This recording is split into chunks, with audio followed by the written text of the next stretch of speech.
All right, boys and girls. So the type of poetry we're studying today is called personification. Let's listen to this poem. Think about what personification could mean and how it could be being used in this poem.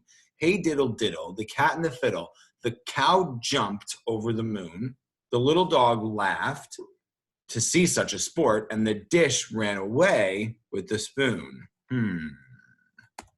All right, so personification is when you give an animal, an object, or an idea qualities or abilities that only humans really have.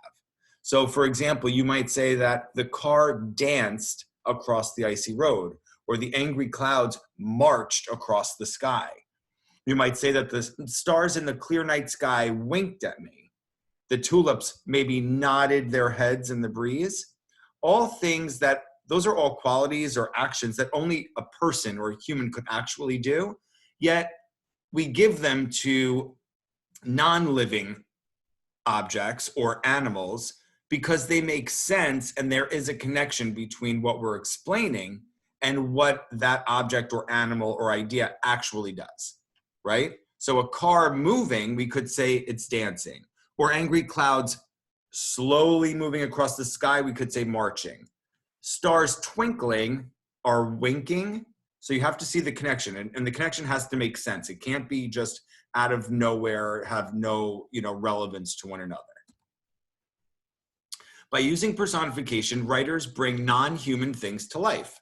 It helps us to better understand the writer's message. Remember, we keep going back to this idea that every technique that a poet uses or a writer of poetry uses has a purpose. Okay, and it is to get across a message of some sort.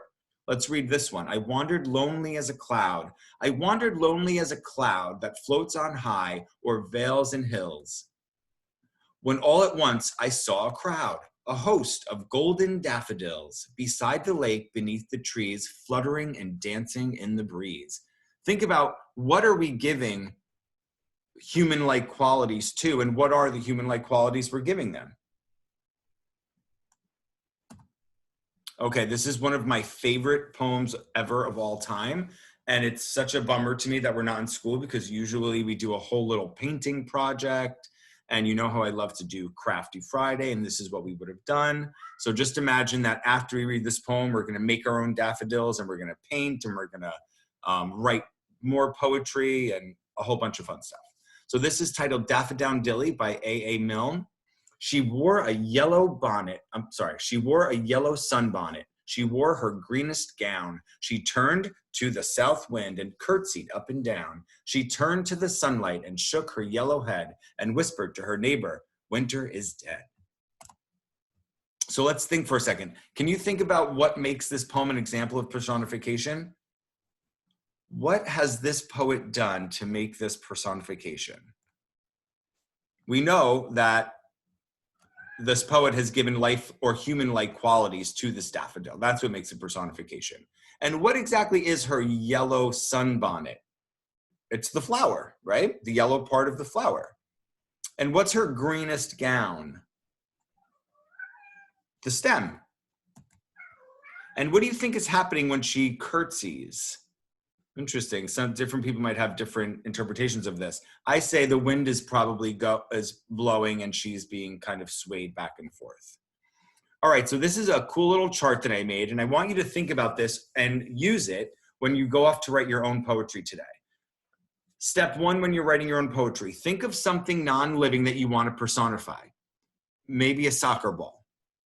Step two, imagine that you are that object or thing or idea or animal, and think about what would happen to you and or what you would be doing. Well, if I was a soccer ball, I'd probably be getting kicked. I'd be bouncing. I'd be rolling. I'd be flying or soaring through the air. I'd be in somebody's hands. I'd be being thrown or caught, right? All those different things. Then step three, write creatively, applying the lifelike qualities you identified to the non-living object or animal.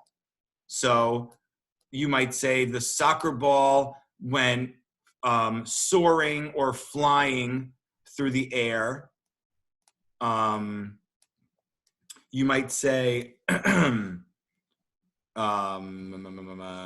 the soccer ball was saved Saved by the Bell or something like that. Okay.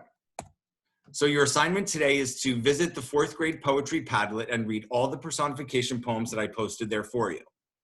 Then in your notebook or journal, I want you to write a bunch of personification poems. These are fun. This should be a really fun experience for you. You should not want to write. Okay, I'm not giving you a number, but I want you to write long and strong poetry today. I mean a handful. Put some thought into it. Be creative. Try different non-living objects or animals. Then go to Mr. Durienzo's Poetry Paradise Padlet, post one personification poem. Then you may comment on one classmate's personification poetry.